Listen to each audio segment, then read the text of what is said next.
the Queen was able to write a lot of this out because she was basically, by the time she died, a kind of mythological figure who was untouchable. And I don't think Charles has that, and I don't think William has that. King Charles has pledged to cooperate with the police inquiry into Andrew's involvement with Jeffrey Epstein. He was heckled at a visit in Lancashire yesterday. Take a listen to this. How long have you known about Andrew and Epstein? Now, I should point out that the overwhelming sound you hear there is the heckler himself being heckled. But it is true that a new Savanta poll commissioned by the anti-monarchy campaign group Republic found that a proportion of the British public in favour of the monarchy has dropped to 45%. James, do you think the public blame the king? Do you think that Andrew has damaged personally the king, or just the sort of institution of the royal family from which, for whatever reasons, we tend to sort of at any given time to regard the monarch as being somewhat different from and better than? Yeah, I think you're right. I can't imagine there are many people who specifically think any of this is King Charles's fault. I think the ambient atmosphere of corruption is bad for them, which I think is part of an ambient anti-elite atmosphere, which is so strong, and that kind of anti-establishment feeling is so strong. I think it is a problem for the royal family. Also, I think the Queen was able to write a lot of this out because she was basically, by the time she died, a kind of mythological figure who was untouchable. And I don't think Charles has that, and I don't think William has that. And yeah, I do think this is a pretty worrying time for the monarchy. I kind of wonder in the long term whether it will survive all this stuff. Yeah, well, it depends how long all this stuff goes on and what all this stuff turns out to be. Libby, what do you think? Do you think the king should kind of throw Andrew to the wolves? Well, I hope he has, because he has said there would absolutely full cooperation with the police, and it is now a matter of the police. I mean, previously it was Andrew having denied that the fact that he lied to Emily Maitlis. I mean, we know that for sure. We don't know for sure that he knew that Virginia Giuffre was trafficked. He had was very stupid and had a stupid, long denied friendship with a very bad man. But now we know about him actually using his job as a international business representative for the UK. Now that we know that he used that, he used Epstein and used that to please Epstein and get more money and holidays off him, that is a matter for the police. It's a public thing. And so this is the exact and correct moment that King Charles has chosen to say, yep, we totally collaborate with the police on all of this, and it is up to his conscience. He said it's up to his conscience whether he testifies.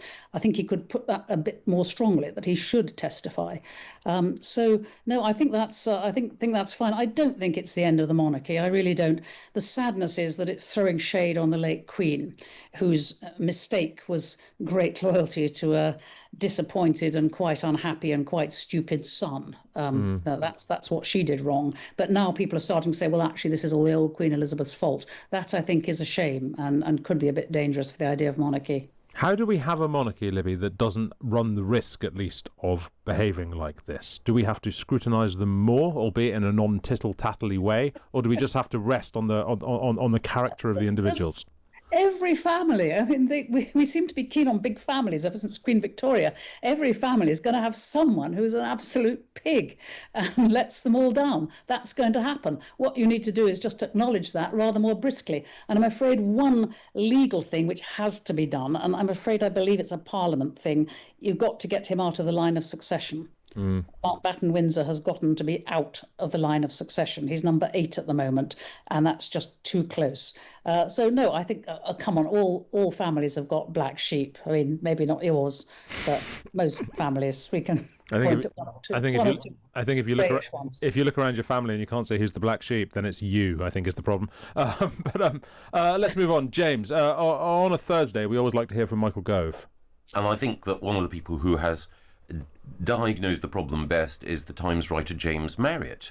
Yeah, because in the Times today you've been writing about the pseudo-intellectualism found in the Epstein files. Tell us a bit about your column. Yeah. It's a great column. Thank you. Well, hang on a Thursday. Did I say a Thursday? Yeah. I meant a Tuesday. Tuesday. Literally the words in front of me say Tuesday. I'm too close. I'm too close to confusion at the moment. I mean, on a Tuesday, on a Thursday, we also like to hear from Michael Gove, but that's irrelevant. On a Tuesday, we always like to hear from Michael Gove about you. Yes, and I think that one of the people who has diagnosed the problem best is the Times writer James Marriott. Sorry, to be clear, Michael, we like to hear from you once. James, go. Yes, this is hardly the most heinous thing that Jeffrey Epstein did, but going through that cache of emails that's come out, and a lot of people have quite rightly commented what a dreadful, terrible corrupt and evil person he is. The kind of sub-theme that interested me was how full of pseudo-intellectual, pseudo-philosophical guff these emails are. They're full of... I mean, it's fascinating. You just go and search through them. They're full of these unbelievably pretentious conversations about quantum physics, philosophy, polling, political predictions, all traded back and forth between Jeffrey Epstein and a circle of very powerful, very international, very self-important men who all think they understand the world incredibly well. They've all got opinions on quantum physics and who's going to win the next election. A lot of this is just the most enormous self-inflated nonsense. Everybody is flying in and out of a conference having heard some allegedly startling nugget that they really could have just learned by picking up the Times and glancing at the front page. Everyone's convinced they've got insider knowledge that is really, you know, their minds would be blown if they ever read a newspaper. Anyway, it was it's just a fascinating and, I mean, in a way, very irritating at how self-important they all are, and they all think that they understand science and they don't, and they all think they have philosophical insights that they don't. I guess it's sort of also odd because you kind of assume that this international class of uber-wealthy businessmen have special insight on the world that we don't, and actually they don't seem to. They seem, you know, the quality of insight is, I guess in some ways almost reassuringly poor. They're just grasping and boasting as much as the rest of us are. See, people say that we don't like elitism, but honestly, James Marriott sneering at the intellect of billionaires is exactly what I want in my life. Libby, what did you think of James's column? It was wonderful. He's dug out some fantastic examples of them thinking they're so clever. But it's basically a lot of rich bores and a lot of toadies sucking up to them for the odd 10K. And tragically, at the pinnacle of it, a British business minister under Gordon Brown sharing this stuff. But it makes you actually terrified ever to accept as much as a free coffee from anyone, especially anyone fantastically rich and important. You know, I'm just so going to be, you know, pushing my £2 across the table.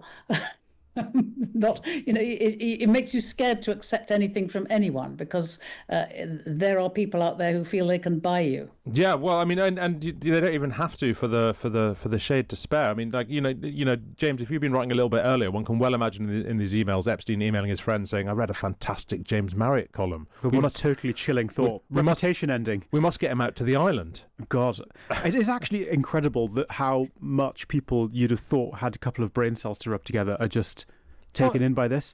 They reminded me, I mean, from your column, they reminded me of, I don't know really how one can sort of say this on the radio, but they reminded me of kind of sort of stoners at university. Do you know what I mean? Sort of like half-baked ideas that sort of like sound good among people who you've really got nothing else to talk about with. So you talk about, wouldn't it be amazing if we colonized Mars? Yeah, I mean, I guess that, I mean, that kind of is who they are. You know, you sort of hope that people grow up and acquire intellect, but if you spend your entire life not really, you know, just being constantly told how clever you are by members of staff, you kind of regress back to that intellectual level. And of course, all these people can basically buy the best academics in the world to kind of nod along to their conversations and say, "Oh, that's incredibly interesting, Mr. Epstein. Please do tell me more about your ideas, about your nuts ideas about quantum physics." I mean, I think the kind of slightly sinister aspect of this, as I say in the column, is that I think because we have this elite class that's now obsessed with like big ideas, and you get this all the time in the technology industry, nobody can invent anything without it being a philosophical revolution or a new insight into consciousness. And I think a lot of this nonsense is a way of laundering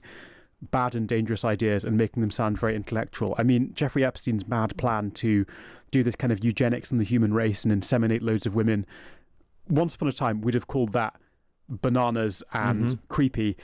He was able to convince himself and some of the other people he knew that this was like futuristic and an experiment with the future. And I think we have to make sure that we are very clear this is just total nonsense, and you can cover it in as many philosophical platitudes as you like, but it's still nonsense.